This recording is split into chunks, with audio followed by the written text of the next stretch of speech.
ma yesuye ne ma yesreye ede na wo se yesuye firi ho se oman Ghana wa bra ye kwa afifufuro mu se de be ya e be kyerɛkyerɛ ye kwan de odi kan ba wo se ono kra de IMF de na ebo ni brim e ka ono kra sika nkae na IMF de ba no mo mfa ma fi se aban we ni emu nkofo wo mo hua bibi a kyerɛ se wo mo de sika no e be ye bibi e so be ba mfa so e de ama yen e wo man Ghana 0208984166. Hello morning. Morning, come here. What fe? We need a baby of free. Your family Lord Gaddafi, me first with Asema Abekuma West, National Law School Electoral Area. Fantastic.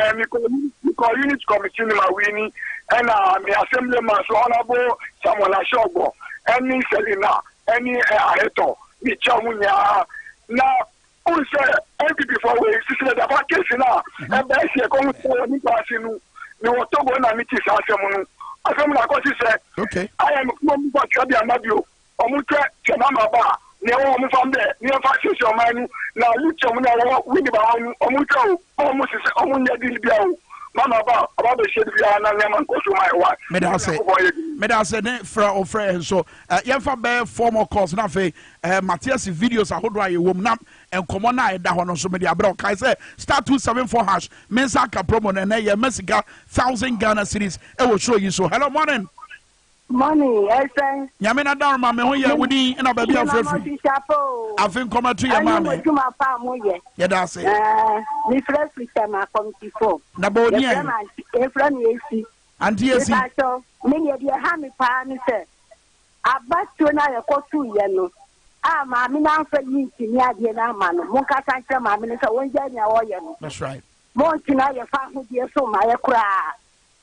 The panico. Okay. Montina, your family, so cry. But I say, Etibam, yes, you know, so also the no about to commissar was says such a wide Jansan Yehuda 2024. Messin Sabna see a film in Yano. Fabe 2 before. Fabe 2 1 Cassan Hofo. Fabe 2 Ghana for. Fabe 2 Ghana and Penny 4. Obedient, your Sicilia da Padiano and the body brim. But the person who say, as some year penny pumas, ye come and I say, ye perceive who Ghana 4% who Obi swap a casa for lithium. See a year. Hello, morning. Kafra Mashro 0208984166 or Facebook Live upon 979. Miento nka yenyina ye review afeno and someone who do a see here my Ghana. Hello, good morning. Hello, good morning. Woody baby out free. Me patrol your family good. Taxi driver Martina Zogo Junction. Exo taxi driver for the Yamu Titans and Pa. Yetio afini mo the pan the pemo. Nefakasa. Me, I am a physical now. Abokoti buyer. Amakotobu Asimonov. Our man to me are winning. If you are coming qua, second trench, I am a foreign for mine. You be seen no more and was here. A cow, any trouble, baby, I'm chat about the pound. A coming qua. I'm fast can mine. Okay. Also, the no taxi driver Casa. Mammy for 2 more calls. Nothing. You're quite me, but both videos be at the Achemo 0208984166 0208984166. Hello, morning. Hello, good morning. Woody and a baby out free. Good morning. Morning, no, Woody and a baby out free. Carnation, a course, Carnation. I feel the moon in a Samba pan a pimo and a pimo say, Fetufo. Mammy, I think come back to you. So, maybe I have a papa. And I did me person and say, I am a fool.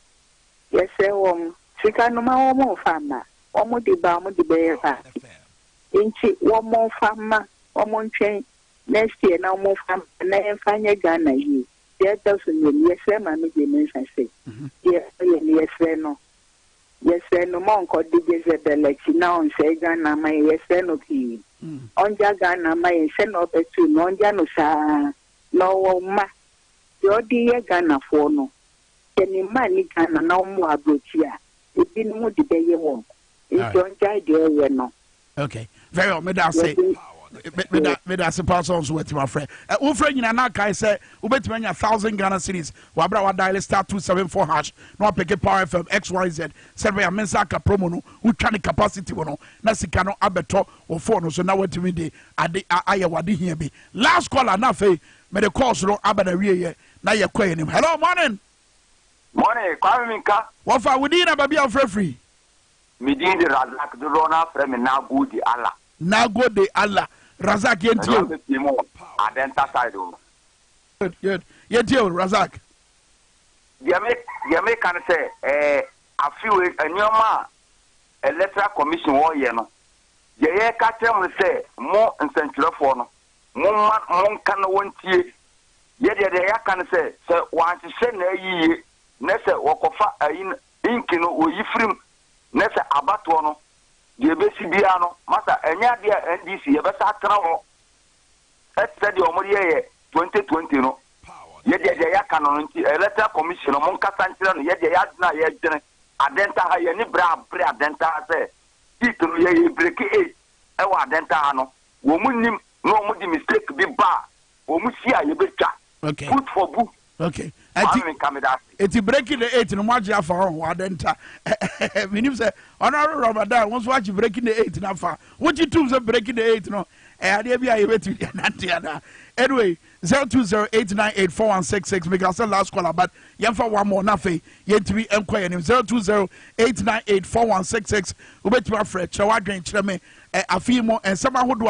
Ebeda when him anasa nia wote ye nia hunu ye wo radio so TV so nia wo kenkan ye wo ko wakrata mu a ebo ubrim efutuo ban e na obegina sasem no so e dia ma Ghana mpanifo amafo abekasa afa ye Ghana bato komisa nia wo yo ene hia ehia so bete ne ho afiri no ma bi mu na eno no ndan na di wa bra ye kɔ 2024 abato nim ma ho messages ahodo ba miensa eno so kyese NDC amanyoko no se mani abere se mo pese modern sakraye ba and some are more canon, nebo emotional, more per se bema je, Masha Bato Commissar, Nin Woma, Warrior, and Sadabaya, Mubet my boy Ghana for Emma and Hobby, messages, Miensa, and no cut the same thing.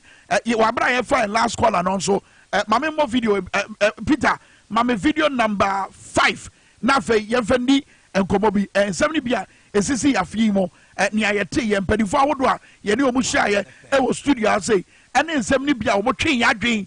Esi so wabra ye ko 2024 be pese eye nkaye dum e de maye na ye gina so e de ya de ma o my Ghana video number 5 yenko 2037 e na meet me atua ehun for na to bondi enso aso be na de ba Ghana so e hana asem na nkasa ye dey e wo nte ehun for good obi a wo ya ba adwuma bia no usika wo bi na tie niye wo ya nkrankra adwuma a wo contribute to SNET utia sika de kwa aban mu se be ya ukọ pension ubenya ba bia didi benya ba bia da no so ka ho bi ya wa hai wo so ka ho bi private businesses ba bia obi aka ho ti na mtie niye wow Ghana mramu no wo ya adwuma bia no bosome so na ya etua o ka wo ya adwuma no e wo se wakatua ya etua ma no wadwuma rate 5.5%. yeah eno de o de to ho ama ya de koka odache pension awudi bedidi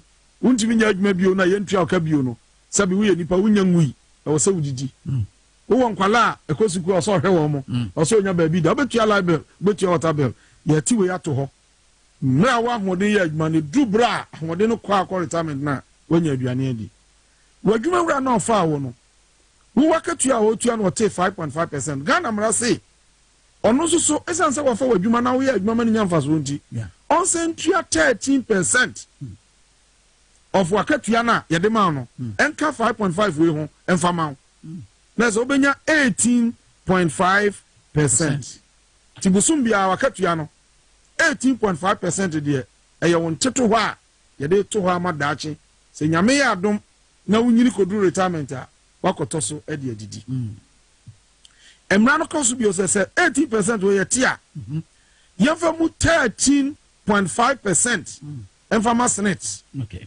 Na SNET eti honorable Rikopoko no within the year yenini share emprebe emprensa yenini share ne nsabri bia ode tu dwa e na wote ye no ne nyina fa aban hwehwe ne nsunsu aso bone a ewo yesikasem eho ye the video number 12 baba ye ni Taki Welbeck and the message about I hope all is well. Please, if it's possible for us today to deploy observers to Ashanti and Eastern regions for tomorrow's elections, it will be very, very crucial. We so about to a course ɛyɛ district assembly elections na kwame ɛyɛ testing ground ɛde ma EC ɛne MPP no eti yɛn so ɛwɔ se yɛ ma yɛ ni edi ɛkyɛ ɔka yɛn is referring to the NDC ɛwɔ se yɛ ma yɛ ni di ɛkyɛ wɔ abirɛ ɔmo ba bɛto aba ɛwɔ Asante Mantam miamia ni bi na fɛn so ɛpuɛ Mantam ɛnso wɔ se Samia Wuku says they shall win on strategy that shall leave us in the wonderland. It is asem no kwame mo ma NDC for emfa asem ya ni Taki Welbeck a message on the by. Afei video number 12. Ni etia me we I want this to serve as a remembrance. Wa bra ye ko 2024. Se bibi enoma sa na si ye e wo man Ghana enkomo sei e na course so enye nkaye dum man tie we. Se wo odo a you become principled. That's right. Kwame tie ni yo.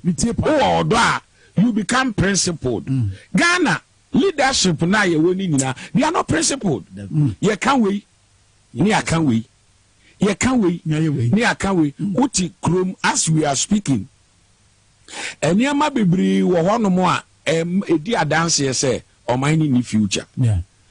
One example, how many weeks and nkora ko school a mama kwan asaba teachers cannot plan parent cannot plan sikano nyuna nenko omampani ben na owo odo a god given love obekwa akogina plane mu awewu so okohwe match na wafa Togo no wafa private jet ehu sika nya asem ketua no akochele paladu bahatayas kwame yanom kra yenyinyini nuru ba bi enema bebre wa enye efe biemu so wo nyame do ni nyame sura wo life ebeye principled. That's right.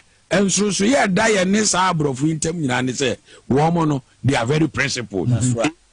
Eti Chief Apostle Joseph A. Jackson, resident pastor, Emma XYZ Broadcasting Limited. Also na ate nka over the Easter festivities no. Ebra ne kasafa here se ebedan nyame dra odo wiase na di.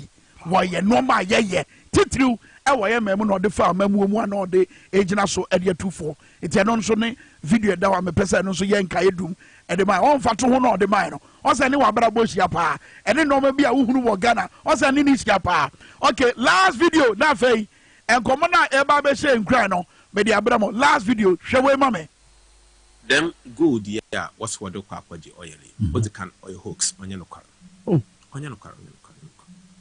onye no ko Sunday the last oil a wo kwa ekotoye what's what the good kwa kwaji oboa oya cash no wo de okay wo kwa ekotoye no so adzanka edenka no bono oya beye $96 dollars per metric ton. They bought it 105 or about 101 was $105 per metric ton at a premium. Inti obi chefin finu ho oleje $5 per metric ton. Wana ode hwehwen. Wana the gold ko yamba gold in wokotoni ma wan ono so wana na price na he na wode man. Na nyimpa no so chefin finu no oje $5 wo offended gold oil no hon. Osan so ja hen wo gold no ho oje $2 and oje $5 per ounce. Ono so yen hwehwen. Who is that person? But in the coming days, the NDC minority in parliament, they be hwehwem. Dem nyimpa na o chefin fi ho no to kabarin kitchen. They nizin baba. Mutum be hwehwem. But it so nyana nkoten. Sure, please. Dem sika no so a watete won. What's good for oil no? Another important point. Let's say bien. PMMC. PMMC. That way in there, what to golden. Yes. No wakoton. When you see $dollars in. No waje cash. No be that cotton oil. No waje them scan if you. When I know I'm a PMMC ska. And your Bank of Ghana. So Bank of Ghana sika wakofefi. What print is kana odeba honana. And abenem bra na Bank of Ghana what they printed them sika na mahon.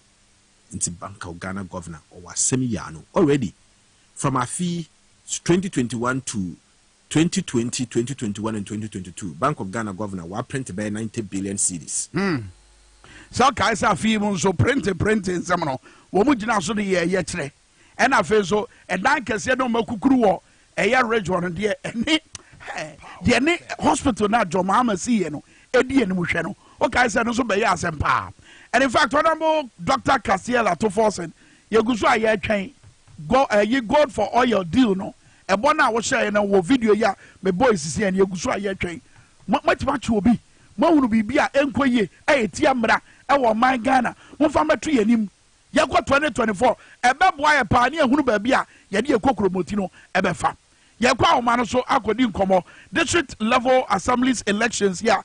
A go so over the period no within the last 24 within the last 72 hours no. And no ma yahoo nyina ade time. Ade NC da.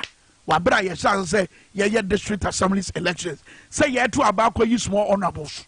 Na ye brim nkonfo. Ye to aba e yi assembly members. Ye to aba de yi unit committee members. Na ye bu nkonfo. Ye kwata kwansu ayem. Me say a picture na ready a photo screen so. Abrantie honorable Kwabena Yabua. Was it nkofo bi to share no so ebo no. Ehefa takwansu ayem.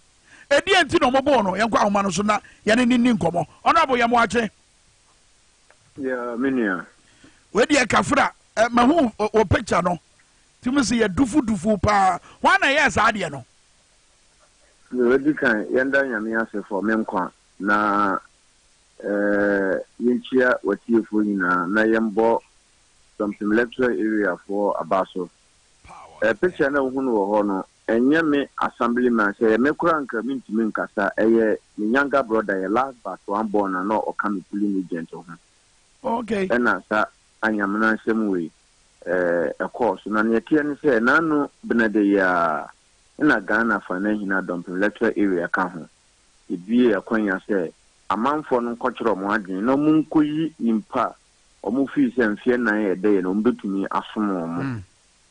As we speak, me na me incumbent assembly member. Ena ubadom pemhano mo mi opponent so ewo ho na ye de aye ahensem ye de aye amanyosem mi opponent no bibini say yura MP oye honorable George Mekudu ko san ye deputy minister for lands and natural resource dompem kum ha no fi nti obeto na ba wo dompem ha eye honorable Benjamin Kese oye municipal chief executive dompem kum ha no fi nti ono so beto na ba wo ha omo nyina no omo ye mi opponent ni favorite dompem for ama omo hu say tumi no wo omo electorate for no bebre no ho chen sa kuku dam ya me bo omo di enam say no mo eye mi opponent no favorite ni ntina ma tension e wo ho pa but ye de ye ni awurade nenam ntino emfa ho uye ni party say me a emfa ho ne upus no wo ntumi ensesa nyame adwen anane nyame ayede akanfa nimpa ho yeah ntino benada no ye de kanse ni ekohyehyɛ so omo nyina beto aba ye chiche sika ni ade nyina but ni si wa sen no fo no ebi si wo dompem ha at the end of the day na me Kwabena Yeboa me incumbent assembly member amanfo ne se 4 years from pa me dia somo mo no mo mu ndi sika chi omo san ato omo abade amame na mfie na ye de ye nimi asan so aye de asomo mo se ne chen 4 years ago yeah results ne ba na kire se bibia edidadadada na kwam nti yakoba ne se ikushia wo coalition center ho me so me ko no enam tension na wo ho nti no me boa me ho me ne me mranche ye de ekọ we want there for peace yakọ ye yakoto police for ni ec for ye de e wo barricade me kura no omo ankoro so ekọ na omo show me so ye de ono abo abanti no ye de ne ba so mfa nani ye de me di ekire a police for ni ec for no mo wa kan me omo makunja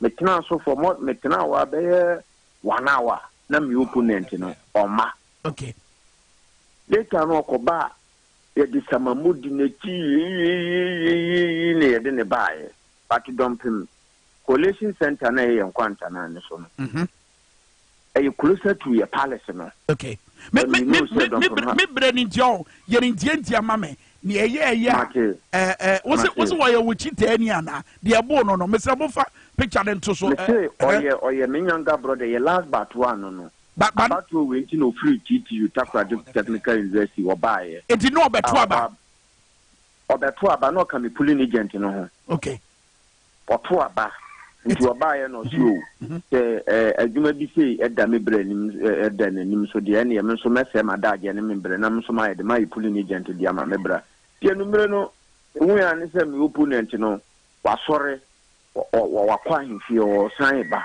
oba na matwofo ne ade edi nachi o mo de jamani yi ono so bae no ana ko so bae ketini na obetna so na ne boys na ide abo awura mu but boys na omo bae so mbe bo mo fo ban no mo detect se nkofo no mo de atenbone na ede eba nti omo hu si ni no mbe pegya me to mo pegya me no mo sha se so mo di mi gane kikikiki nti no mo nyame no na ese omo di omo ni brede ekome bra na omo police announce coalition center nti no pata isi foko haye ya omo di djumani na omo kapatani na egu from ballot box no mo bie so etete ballot papers ni munia in fact na ya ro ho hwe nkola ne ma apemfo a egane bi mu a eminim hwe form ne ade no ninia ba sabra na sa no ma we nyina ekoso no na posifo a ye de o ma koso mo hwe na bambo enkoso mo we apart for the Ghanaian because they were not there in their numbers, they were few and moreover they were not armed. But that day I started petitioning the police, the regional divisional. Say, when you say Kurumuha, tension waha. If you don't pay my banner, a mamu for Niaguru, Mamu Nim Kuso. So even if you take, because you see a Takwano, you are in Western Central Regional Command, you see a Takwa, a district, SNC division, SNC a region. Yeah. We catch almost a moment or more. Because all the 30 electoral areas within Takwa municipal and don't pay attention wahapa. Into the Takwa as a regional Western Central regional command. So mo do mo mran to mo in 30% in fully and beba begua to ensure say there is peace and balance here. I best because the police is there to take proactive measures. Yeah, sure say ye ma bibia the NC into no mo lanto mo ABC. Yeah. Say something. Okay. But you can I get it. The course what wine I will say ususu say what actually. What's the wine me did say? Wine ususu say what actually. What say one mo na actually. Oh, me opponent friend as you I saw no the boys nearby a balance near the a shot here. Or some mobile no bobra coalitions and baby in I one. Intimenso, Memranti or more around no moons and for your mobile son or mobile time or more or Mudimigani free. And I wouldn't say, yeah, dear men so may call on Breno, men so many Memranti then acquiring a monsieur. Ready assembly about Jim Bonnie new be at Zimon, can you 2 million crano? Give the answer bed times 5 in a betterment. Now, sadly, we are a 2 minutes and announcing in a series of Manokas and a sim you knew and a 2. The sim you know to 2. You see me now, Maba post for man, your mu or Maka Bibiat. Yama police for Aswanti and no crown. Quayo official and said, don't Pamani see a handsome. It's in to me empty Pracopan Kosro. I saw a report to our local police station. As we speak, we need divisional police commander Eddie Como, a Kahun for any Eddie ascending almost your Muguso, almost no. Mobile Nyombikiana, the patriots, Omahe now, Amrano or a new moody, but a coso sa or don't Punkuruma, 50 signs say you pre-plan for 4 years, yes, I catch you saying I'm betrayed. One susu sa. One susu sa. Susu sa. Hello. Me news what me question answer because now raise suspicions be wo say a year near see no obi batachiri and I'm able to say one susu sa. On the mekaze me opponent no aya is the one. Because on na Oba Coalition Center or the boys ne buy do or Musha say or mu criticize ma police for ni isi for in Ghana. Into your nona sumubia ya dene bebo for now. It's your card dance the crampa isi officials rukra ehunu the course or meboa. Omuhuye police present ehunu because near course on police for at the bay or more report. And no momranti na omo ho no so no omo pani fo beto to omo ano mo na na mo ho die ni si ye Nti omo sha ase se omo do mu asukwa. Any behu, I was there. My opponent no so ban so between the two contestants no. And I'm fine so na say we dey na basa no. The police and the EC. Yeah, you better about next year 2024. Who GDS say apostle for ne wo mu a e wo so mo hwe no mo investigations no. Wo metima do mo sukwa me apene po masibere na beye ade e beboa ye wa bra ye ko 2024 abato nim. Say me wo police for wo GDS say ye beye hwehwemu amanya pa asemi po masibere amana beye eye emwa bia maye wa bra ye ko 2024 abato nim. Me wo GDA for now I have confidence in the police. But someone to me and yen hwehwemu to say ne wo bisa no dia. Say na 2024 election ne Ghana for na we are not safe. Thank you. Honorable Kwabena Yeboah. Medase pa ne obra wanya maye na no pay. Uni ano so yamane kafra. Me so me Kwabena Minka me so me da se. Na bi me nya Kwabena Minka. Ya fra me Kwame Minka. Aha. Kwame Minka, okay. Kwabena Minka ye de eya wotai kan so ono won camp. Me de ya meka. Mate. Medase. Yo me so me da mas. Medase. On the air course on. Wait, district assembly election ponio. Anyway, yɛmfa no nto nkyɛn yɛbɛtoa nkɔmmɔ no so wɔ mfonyi kɛseɛ ɛberɛ mu maka kyerɛw sɛ star 274 hash mensa ka promo no kɔsoa ne twa sɛ de bɛyɛ 1,000 cities ahodoɔ no a yɛma ne nɛ no wo so wo nsa bɛka bi abɔ 752 yɛne nkɔmmɔ wei ansa ne yɛde tonton sansan no atoɔ maka kyerɛw sɛ na yɛputo agum biribia bi ɛwɔ ma book yɛ akura mi yɛfrɛ no 27 weeks of courage nea wɔtwerɛ book yɛ awura Vanessa Rich Bennett wɔse 27 weeks of courage, a tale of miracle and motherhood. Or have for you to create a china, a becca, and some are woba becano, Eddie Acho. And your book na meton, a moon seminal.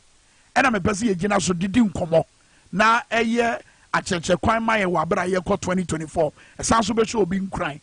We are banner would tear me no aqua wash who I may assure say, as some of Vanessa Barbe Kane, who bet to be a relative, meaning from a free.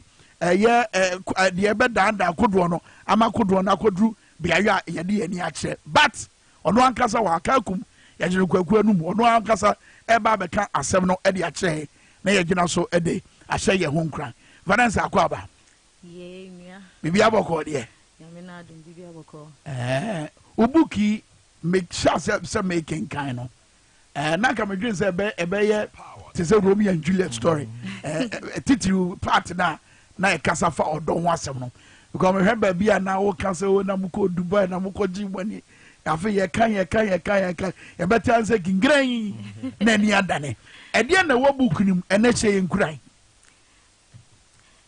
Odin kan me de indase be mo for having us here. That's right. Nyamin show bebre. Bookie azinti ametro in day. Me kwa him on my sick bed. Me ye bida na me shenya me bo there. Se oma me free situation na ma konuma. Me catch obia who cares to listen. Obia me ne beka se bia. Me catch ne there. This is what God has done for me in 2022. Because you read about miracles in the Bible, and why that way to happen 2,000 years ago has nothing to do with us.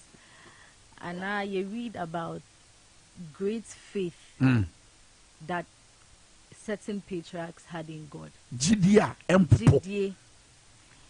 Wow. And sad we are now, maybe Sunday, me to me, yo. Koku ba go and sacrifice your son. No, I call really uncle sacrificing until God said it was a test. Yeah. Inti me sha me say oh it's that kind of faith and it's agide no yendu ho. But say would they will rest nyamimu. Despite all odds, I don't know how to put it. In spite of everything, so what they will rest nyamimu. Nyami besha no ho enim nyamo wa brabum. Obeye adia obia nim say enye possible so that ubehu say no kwa he's the only reason. Obia to me be take praise in this. Obia to me and can say because of me expertise and as I say that is why this happened. Omo experts no cry almost say nyame because someone him say it is a bit to say amane na was so true. Said a bay a man for can say oh we nim the enti and now a ho fenti and now we see kenti etin we film. Yes. Is that the case? Yes. Yeah, many times as Christians, assemble between you beside who say, why me? Why should this happen to me? Why not you? But every time, Miss me beside me who say, why not me? Yeah. So assembly ebe tomino, I take it like that. Me nka say, oh, I don't know what must say to me, and I mean journey in quite different places. And can't say to seek pity or anything like that. They be because say God is taking me through a journey for a reason. And honestly, time I may go through all this no. I didn't even know the specific reason it was for. Okay. Writing the book, reflecting for the past 12 months, I kind of have a little idea about where he's taking me and why I had to go through all that. Oh, I feel what tip baby and nyame de wo koda se. And any media odo fam. Sana nyame. E dey no do fam. Me third pregnancy. Me 14 weeks pregnant. And my water broke. So I did actually say I'll baby obewa so name 9 months na so obewa. Yeah. When why you do no, the water will break, you'll be in labor. I will be count then now I call. Yeah. But me my water broke 14 weeks. Power the fam. Me call hospital no mo say insuo bi eni akola no. Wow. Insuo I wa akola no ho no. Eno na ebe boa ma akola no be develop. So insuo ni akola no ho a logically ese akola no onwu. Okay, and yanko a chiki to every kai say answer na beko hospital no. Now who can you crack catch or some menko? Yan nakakra. Okotam ayi anointing oil. Aye. Yes, all be kabama. Aye. But in your edge, you say ah. Now papa some crunchy crack catch say a funny paso Emma and Saint Chinese. Now they tell you couldn't there on the spiritus level and on now. But in your edge, you call hospital. Aye. And you can't hear you. Na catcher me say me lose fluid. Wow. And under normal circumstances, akolano, the stage I will do ne there, nitino, the skull, crash it, then on pass it. So the next step is prepare me for DNC procedure.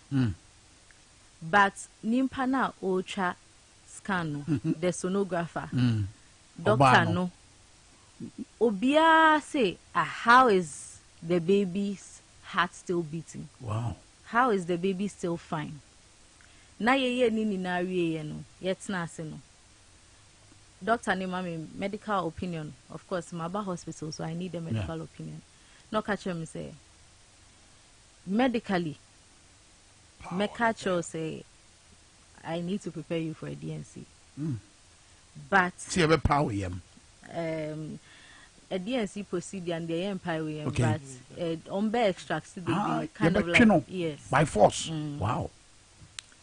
Inti on him said that's what is on for meme health and for the baby's sake as well. But when a medical professional catch or say I don't understand what is going on, you need to make the decision because Sanka Meba hospital if the baby was dead. Maybe need decision be a make it or no prepare me straight. But because the baby is alive, SM minimum make a decision. Into your best excuse and kakrebi, then we'll make the decision. Soon as he stepped out, we can say there's no decision to make. The baby is alive, so what's the decision to make?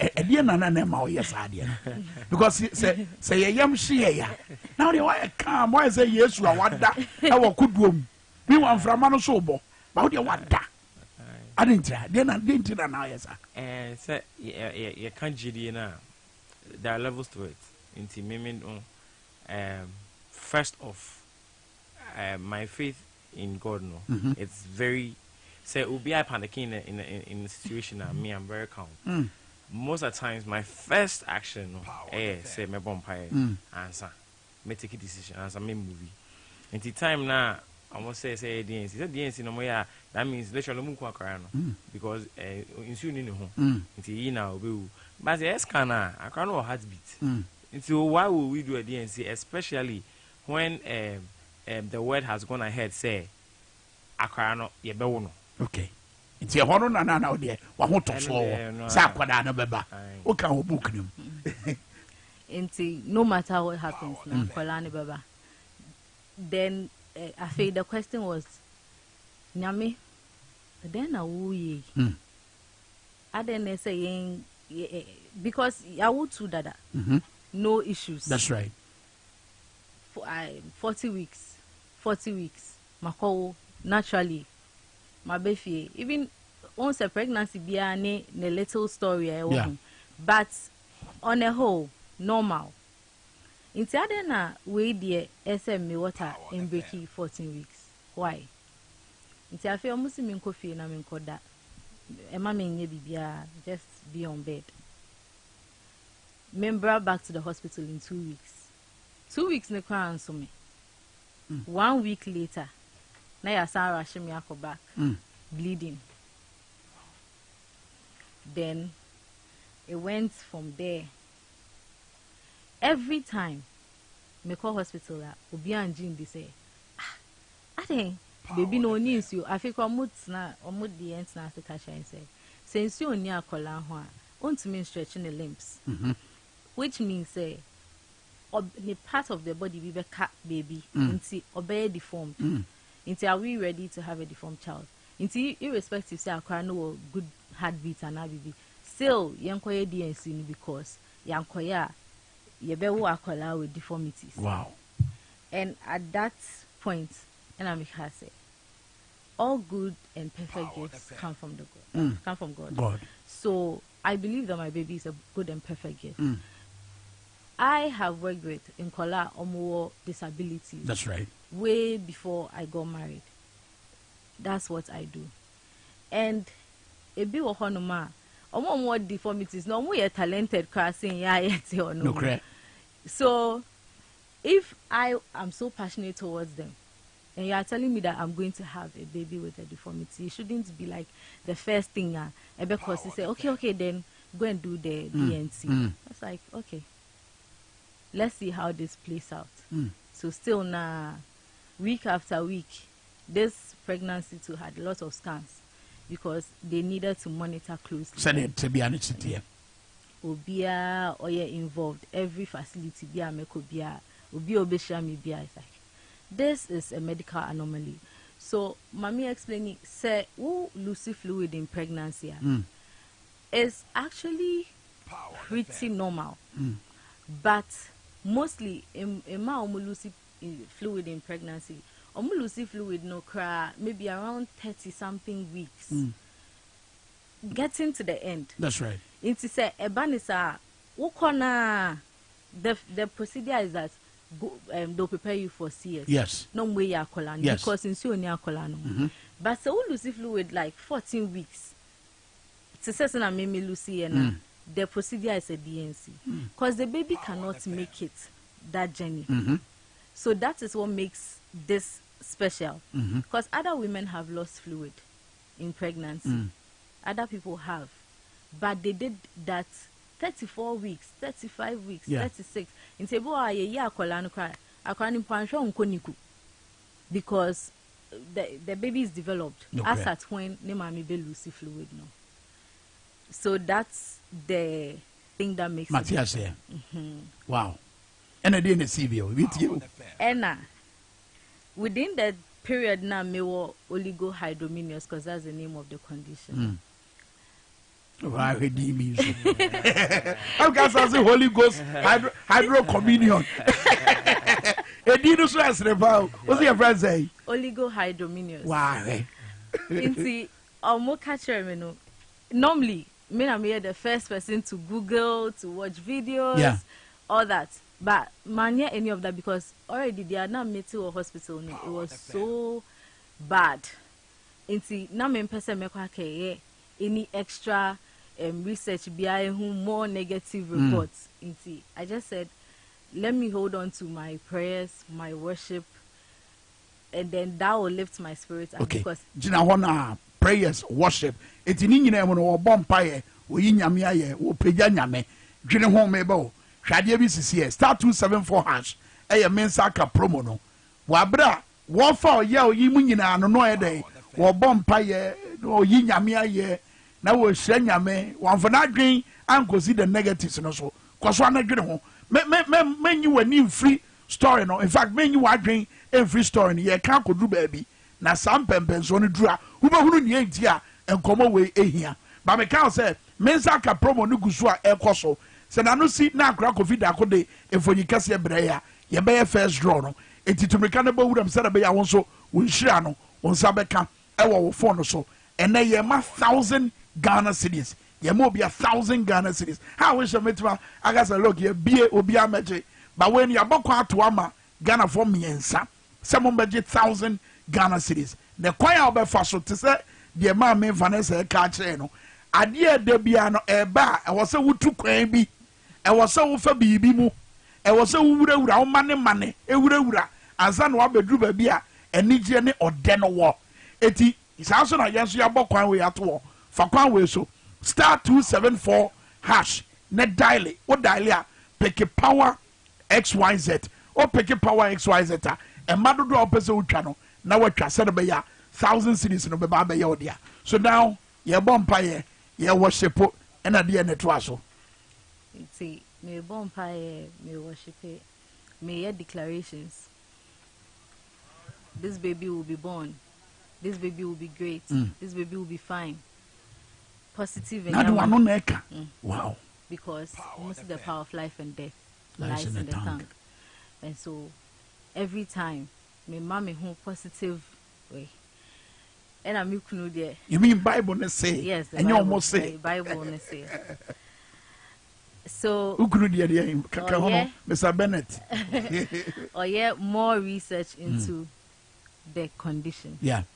Because maybe if you know, the only thing that SMN is SMN daho and SMN no more fluids. Asa, a drop you anyhow for it. Be anyhow betting me. Yeah. Once is there, unless you go through the DNC or into your own more research into the way, no the solutions by. What say about this medication? What say about this? What say about this? Until all the solutions nearby.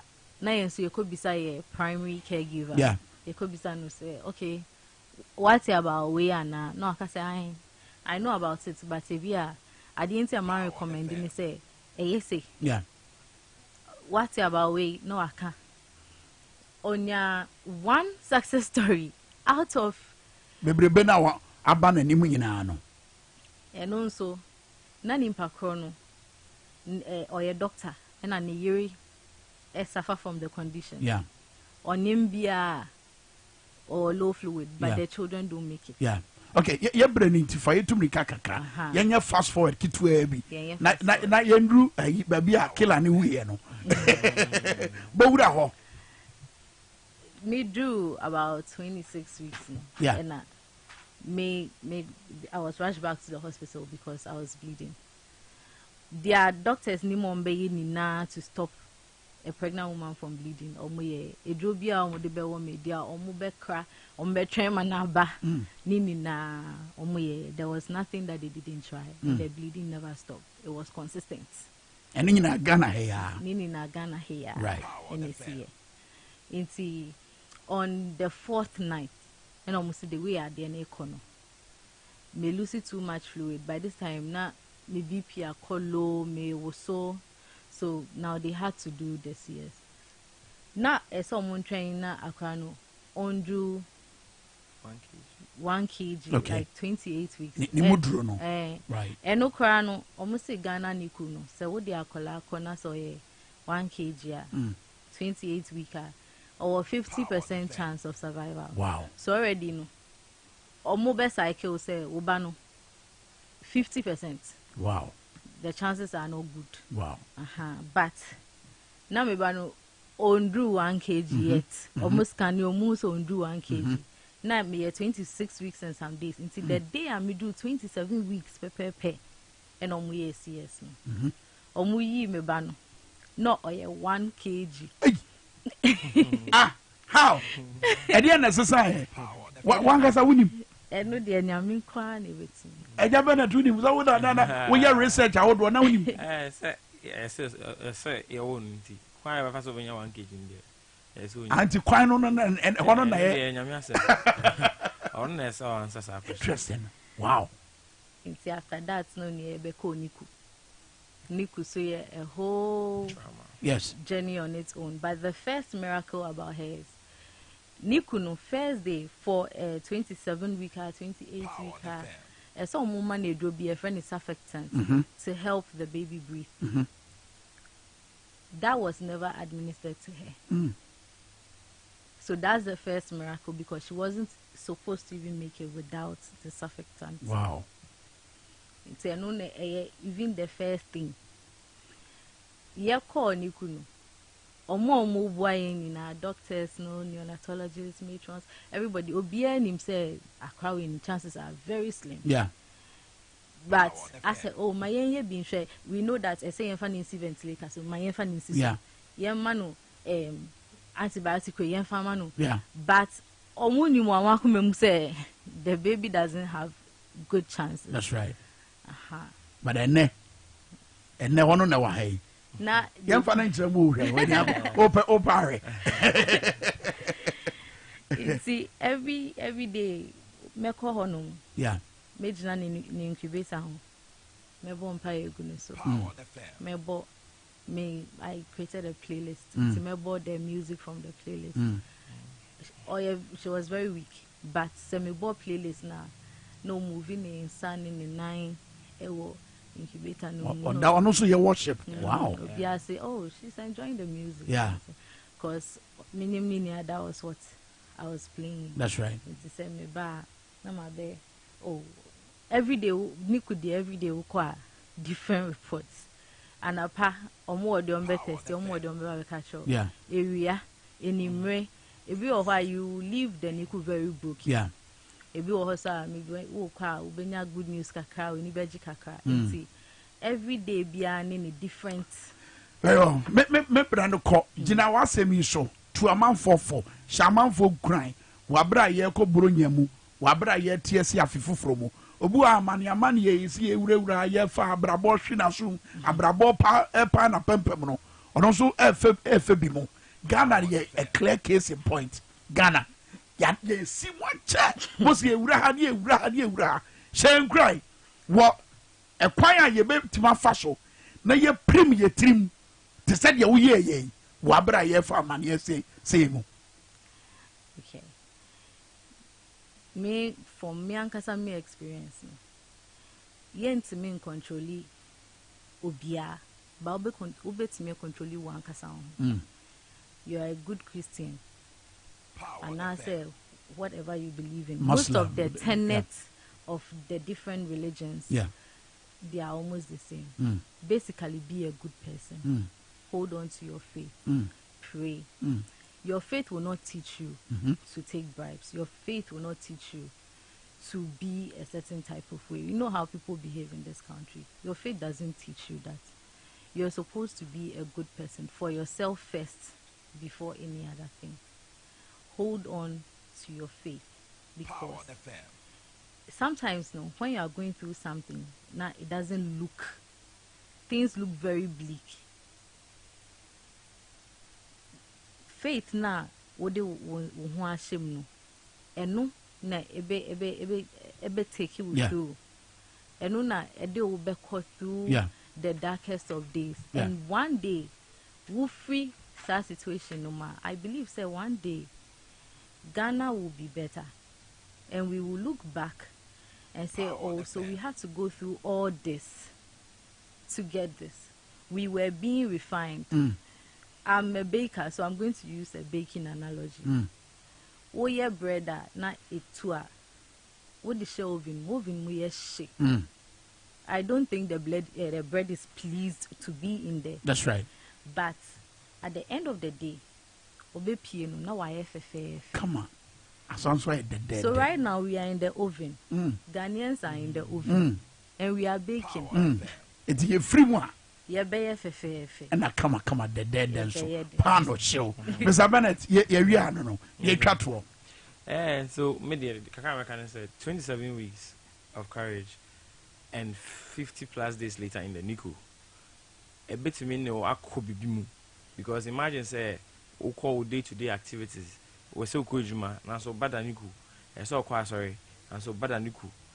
Just like your country. Day in, day out, people are going through a lot. But the moment you conscience your mind, say, and you will go through this. And then, irrespective of the situations, you hold on to your belief. It's all about the belief. I know some people are there, I must say, you can't really but you see, the moment our baby, that means success story will so, and that's right. You have to hold on to the belief. That is the only way you can ignite your faith and then you can achieve whatever you want to achieve. Because unlike others, other people would have given up. Other people would have said that DNC and forget to. But me personally, I was going about my daily life. What my yeah. And again, the belief and the faith. So I just think that we don't need to always be bickering and fighting each other, and we just have to learn to be peaceful. When we find our peace, everything will pan out. And the peace should start from within. But I say Mr. and Mrs. Bennett, but also no do book no, Mrs. Vanessa Rich Bennett on a book I had to 27 weeks of courage, a tale of miracle and motherhood. And woman on a so. Yedi sound come away. I pese ye shaman phone cry wabra ye wura brunyam na fe so yatiasi afifufuro mu. Ubetime di na chi wo Facebook and ubetime di na chi wo Instagram and so. Now what question be answer all day. We bisa no. Facebook ni de Vanessa.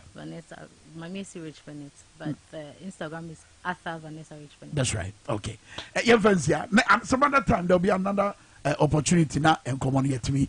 I expand no matter what sepa and obre and I mean sorry I'm sorry in them now with me about studio say abeboa and come. I'm sure say you've been a blessing to a number of people almost so tear because they na opa book no want to mano said you see pen men no and I me nya think be say yemfamra radio so ni TV so e bia e be show being crying ama oni akona odwen say Ghana enye ye no obesha ase enya sa asundwe na wo kan wasem no afri ne mu na pie ewo hunamanim ama sa asundwe no yetimi e de anante bedo asepa e na obre so abusia that's it mensa ka promo no eguso a ekoso star 274 hash star 274 hash baby a wo bia mamentonka star 274 hash so be ya sika 1000 Ghana cedis na ye ma no won so won sa beka bi ye ba efonyi kase ye ne de hihye so akra kofi daako ba oba bobo de bokrata ne so ensem e de a che na fei ye first draw ya ye na 1000 Ghana cedis no won so won sa ka ye bezie.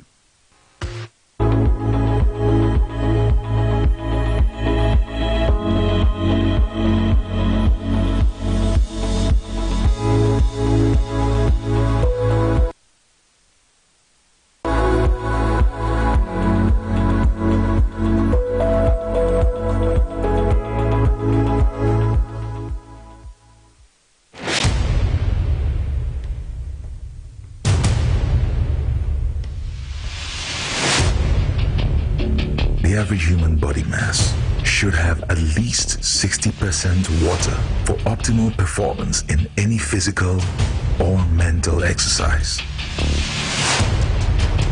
We can help you maintain it naturally.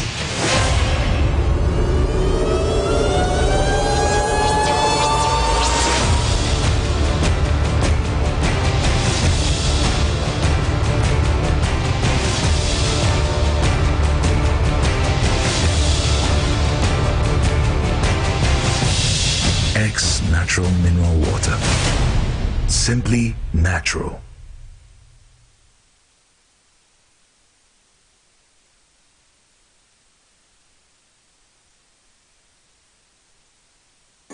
Merry Christmas, Merry Christmas, Merry Christmas. Welcome to Zilla Home.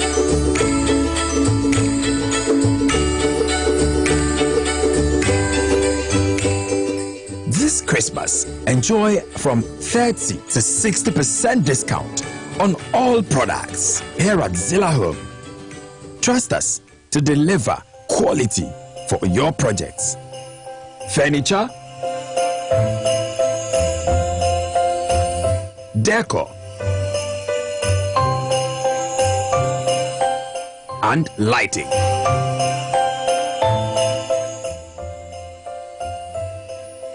Please visit us on the Spintex Road opposite Techi Plaza. Hotline 0500-999-903. Zilla Home. Look and feel truly spectacular.